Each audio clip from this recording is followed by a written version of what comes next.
All right. Am I white? Take table breathing.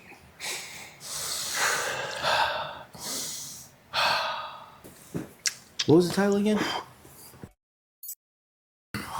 Why is it okay for your dog not to like everyone? Stan Smith from Iron Sharp Canine, and we are here with Henrik TX German Shepherd. and we're doing another Henny Talk. And today we're going to talk about something I think it's a little controversial. Everybody wants their dog to like every single person that they meet, but is that realistic? I would say no. I mean, it's the same way. Do you like everybody you encounter?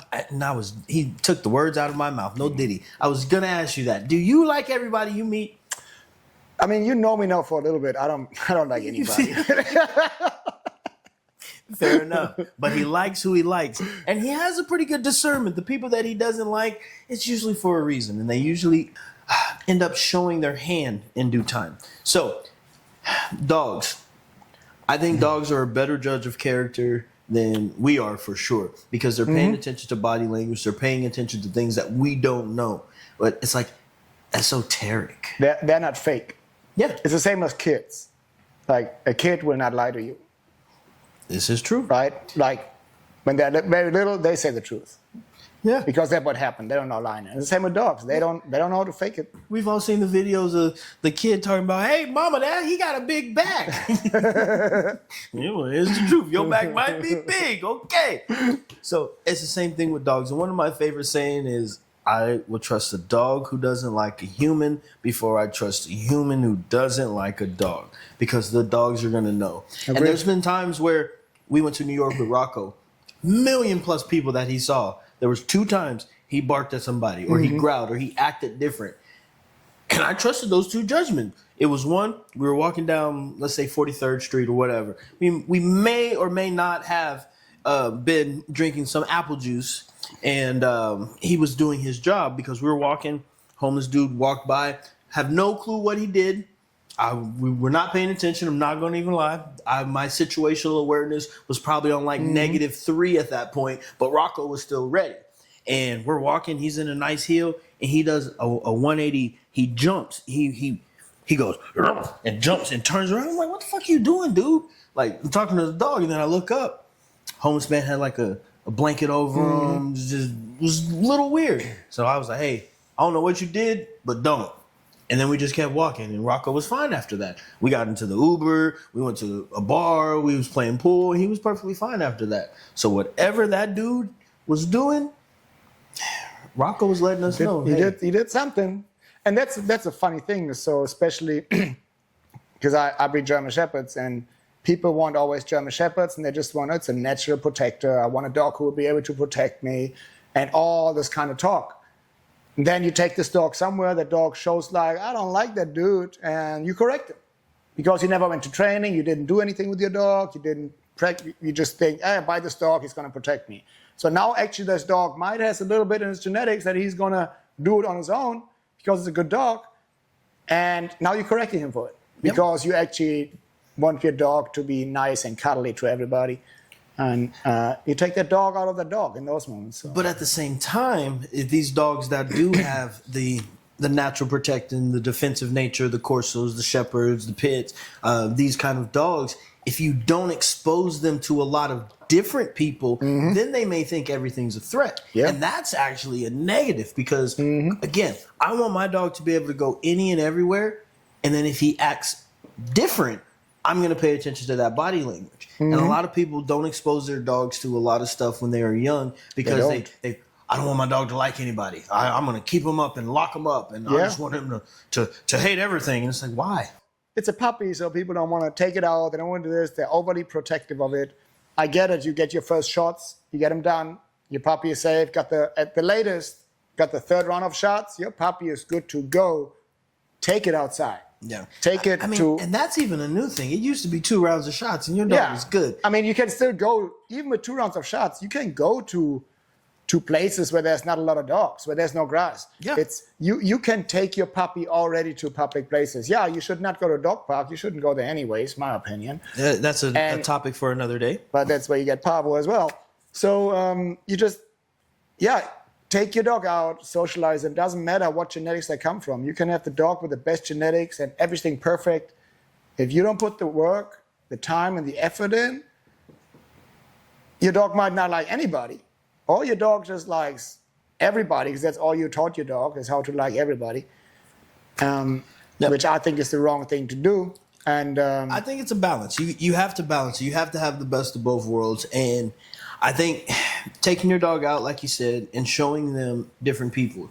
And again, if you are taking your dog out and your dog starts acting weird with a certain type of person, just pay attention to that. Mm-hmm. You don't have to correct them. You don't have to force them to get over it in that moment, but just pay attention. What did this person do that made your dog act a certain way? Was it too much eye contact? Were they too hovering over the dog? Were they just too aggressive? Like, did they just move too quickly? You got to pay attention to all of these things because your dog may be trying to tell you something. They felt uncomfortable in the situation. And here's the thing, people feel embarrassed for their dog in those moments because people see you. Your dog is barking. People, first thing they do is, oh, shut up. Hmm? And they correct the dog. And they have, like you said, they did not assess the situation. You got to take a second, take a breather, look around, and your dog might have just freaking saved you or made you aware of something. And you don't immediately have to correct your dog. Let your dog bark. Who gives a crap what somebody around the corner thinks, looks at you? Who cares? You're never going to see that person again. Watch your dog. What you said, you talked about body language, which is a good point, because if you can't read your dog, I don't know why you get a dog which might even be able to protect you. If you can't read that dog, it's not going to be good for you. Yep. And you got to always pay attention to 2 body language cues. Just because a dog's tail's wagging doesn't mean they're happy. Just because a dog's ears are pinned back doesn't mean they're about to attack you. There's a lot of other things that you got to pay attention to. A lot of times people think, oh, my dog's barking at somebody, they're going to do something. But, I mean, you saw today that shepherd. She was barking at you, but she was covering her teeth. Mm-hmm. She wasn't saying, hey, I'm about to eat you. She's like, please get away. Oh, my God, please get away. I don't like this. Yeah. She doesn't want that. And a lot of people, oh, my dog barks at everything. And I always get that. Oh, I want to have a protection dog. I was like, how old's your dog? Oh, they're natural protectors. They bark at everything. And they're always getting in between me and somebody when they come up. It's like the expression, empty barrels make the most noise. A dog who is really about to bite you, they're not going to be barking a lot. They're going to be looking through your soul. And a lot of times people think, oh, he barks. And yes, there are exceptions to every rule. No, it's like, no, I agree. The common dog, they would normally not give you a verbal sign before they go for attack. If they really mean it. Most of the dogs, and I always make the expression like, okay, if Mike Tyson goes into a bar, if he's gonna fight you, he's gonna beat the shit out of you, he's not gonna say, this is what I'm gonna do. Mm-hmm. You're gonna do something, he's not gonna like it, and he's going to respond. Somebody who really doesn't want to get into it, oh my God, this is what I would do if this happened, blah, blah, blah, blah, blah, yabba dabba do. And then those people are the ones that when the shit happens, they've been seen on camera leaving the scene and letting somebody else get into it or doing something stupid like, pulling a gun in a situation where they didn't need to. Mm-hmm. So it's the same thing with your dog. If your dog is barking at everything all the time, that's not a sign that your dog is going to be a protection dog. But here's the thing. It's okay if your dog doesn't like everybody. We're getting back to the topic. We got to reel it back in. You're welcome. It is okay. And it is okay because your dog doesn't have to like everybody. For the dog, the most important people in the dog's life should be the immediate family, the kids that live in that house, maybe the neighbors and the friends who might come over and have to watch your dog for a weekend. Everything apart from that, I don't give a crap if my dog likes you or not. If I know he doesn't like you, I just make sure that nothing happens. And because then I'm responsible for it. Yep. That's my responsibility. So I might make sure it's not going to happen. But you will not be able to make that dog love somebody they don't want to love. Just, you can't put your kid with the neighbor's kid if they hate each other and they beat each other up. I mean, it's not going to happen. You can't force somebody to like somebody. It's not going to happen. Yep. And dogs are not like, hey, let's just fake it until mom and dad are back. They're going to like, oh, well, let's fight it out. I'm okay if my dog doesn't like you. But if I told him, hey, down, my dog should down, even if he doesn't like you. He still needs to be cordial. He still needs to be able to be in this atmosphere. But that goes back to spending the time and training your dog. And a lot of times people aren't training their dogs and they're allowing their dog to train them. So a lot of leash aggression cases, people are, man, my dog doesn't like anybody, blah, blah, blah. And it's like, cool. What do you do when your dog barks at somebody or acts aggressive? Why go put them up? I said, oh, so you're rewarding your dog for the behavior. No, I'm not. I said, yeah, your dog doesn't want to be there. He barks, acts an ass. You take them away from what they didn't want to be, or the person leaves, they get rewarded. No, that's not what I'm doing. I said, okay, cool. You know, in bite work, when the dog barks at me when I'm reaching for their tug, I leave. The dog gets more confident. They start barking more. And then I grab it from them. Then they get upset. Now they have to do something a little bit more to get their reward. Elevate. You're doing the same thing that we're doing in bite work, but you're doing it in your house setting or your public setting. If the dog doesn't want to be there, they start acting out, and you reward the dog for acting out, they're going to continue to get worse and worse and worse until the point where now they got to bite somebody. Yeah. And then if they get a win in that situation, they go, oh, this is all I got to do. And then it gets quicker. Because, okay, I barked for 5 minutes. I didn't get taken away the situation. The moment I put my tooth on this person, they let me go.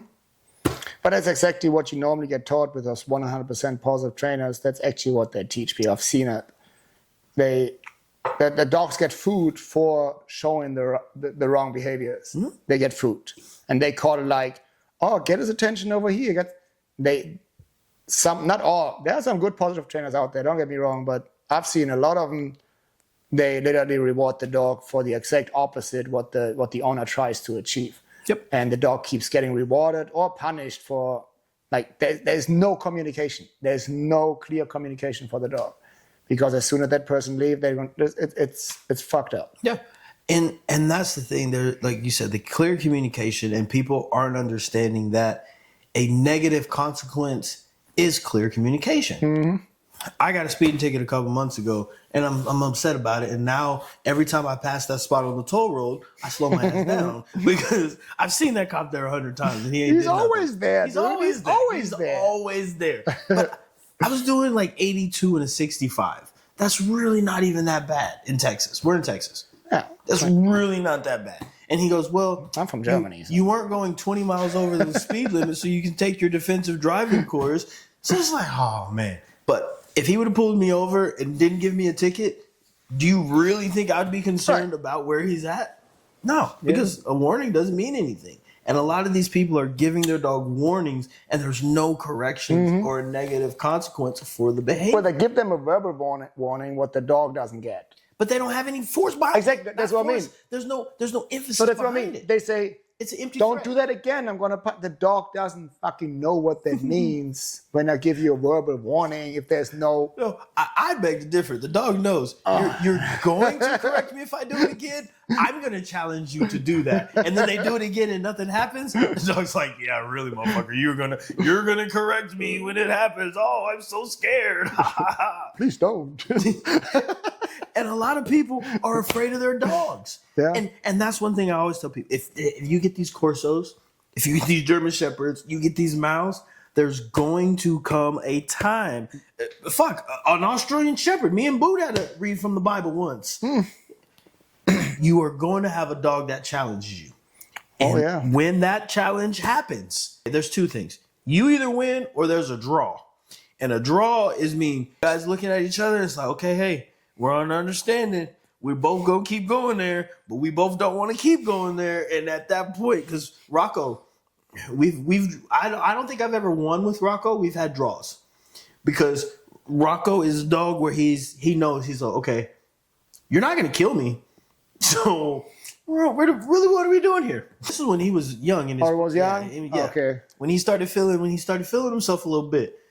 And he started realizing, okay, cool, I know how far I can take him.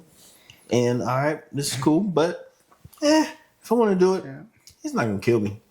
No, but you're right. I mean, especially, it doesn't have to be, but especially if you have a natural protector, aggressive dog, and you're like, oh, parents were this and this and this. If you have a dog that really bites without training, that's actually a liability because you never taught that dog the rules of when it's okay to bite and when not. And this dog might even turn on you without giving you any warning. And I had it. I don't know. I think you had it. Yeah. I had drag out. I literally had to fight for my own health because the dog starts to turn on me. And like I said, emergency room. I went through through everything, stitches and everything. It's not fun, but if that time comes, you have to step up, especially if you get one of your dogs that is not trained to do a job and you believe you don't have to put any training in there. Yep. It might happen one day, especially if you put zero time into socializing, training, and then there's one time you correct that dog, and that dog might be genetically like, oh, motherfucker, you're not protecting me. Dude. I'm going to tell you what's going on. And then the fight is on and you have no idea what's going on. And then the dog goes, let's see, did you really mean that? And as soon as you back up, the fight is already over before it started because you just lost. And the dog knows, okay, this is all I got to do. And I mean, I've witnessed it. I've seen people. The dog does something and they pop it a little. And I'm like, correct your dog. And you can see in their eyes, I don't want to. Or like, he might do something. You're really afraid of your own dog. Yeah. You should not be afraid of your own dog. And if you are afraid of your own dog, get rid of the dog. Yeah. If you do not feel safe around your own dog, do not be around the dog. Yeah. Seek professional training if you want your dog to protect you, to bite somebody. Seek professional training. The right professional trainer. And again, to go back to the topic, it's okay if your dog doesn't like everybody. Just trying to stay on topic here. Okay? It is okay. A lot of times you're teaching your dog the behaviors that you're wanting them to do. And if you're showing them, hey, this gets you out of this situation because you don't like this person, it's okay. But at the same time, it goes back to communication. Yeah. If I tell you, hey, I'm not leaving this situation because you're not comfortable, we're going to get you more comfortable in this situation, I'm going to tell you what to do. I'm going to start leading you, because if you're trying to figure out, oh, I don't want to be here, I'm going to bark and act an ass. No, that's not how you get out of this. How you get out of this is laying here and doing nothing and letting me finish my whiskey. And then we get back to doing what you want to do. Mm-hmm. But I want to enjoy my whiskey, my old fashioned, and I'm going to sip it. I'm not going to rush it just because you want to bark. Yep. And a lot of times people don't have these clear guidelines or expectations for their dogs. They just let them do whatever the hell they want. And then they wonder why the dog doesn't listen ever. But you know what that is? They do not prepare themselves for that dog and that puppy, which we will have another talk about. Coming soon. And there's a video that we were talking about what you should do on the first month of owning a dog. Check into one of these.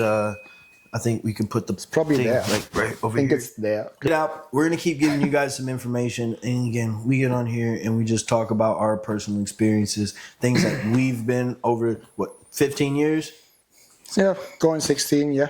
I'm nearly a decade myself, and it's just seeing the dogs, working the dogs, talking to the people, figuring out what you're doing, and then just paying attention to the dog. The dog is always going to tell you the truth. And I think that's one of my favorite things about the dogs. They're not going to lie to you. A dog either likes you or they don't. And they're going to tell you. They're going to show you. And it even goes back to not even just getting like guardian breeds. So you remember that dog Beryl, the big Newfie? Mm-hmm. Yeah. Me and him had a couple of come to Jesus meetings. And I think he's still one of my favorite dogs because he was just so cool about it. He wanted to keep jumping on you. And if he didn't want to do something, this dog was about 8 months old. He's about 150 pounds. Yeah, he was a big dude. Huge dog. And his mom was this little I mean, she was probably in her, I would say probably late 50s, early 60s. You know, just a gentle grandma. And this dog knew if he jumped up on her, he just controlled anything that if he didn't want to do. So he tried that with me. I said, no, we're not doing that. I said, we're about to go. I popped him. He jumped up again and tried to bear hug me.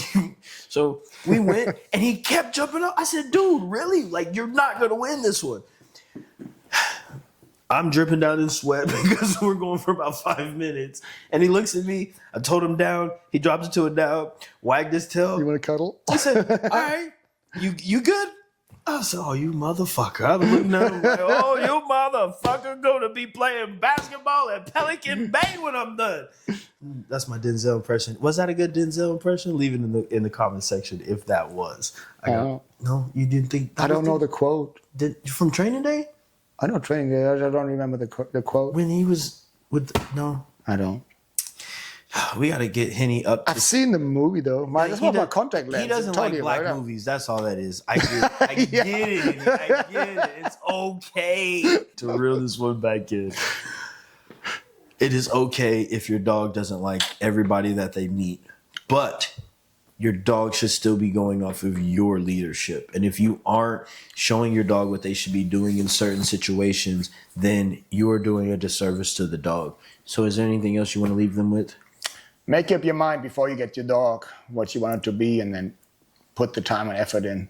There's no shortcut to it. Time, energy, effort. Make sure you guys subscribe so you never miss any of these Henny chats, Henny talks, and then the videos that we're going to keep coming and bringing up for you guys. So stay tuned, stay safe, stay sharp. Take care. And just take care of your dog. Cheers. Gotta put the finger up though. You don't do that. We're fancy.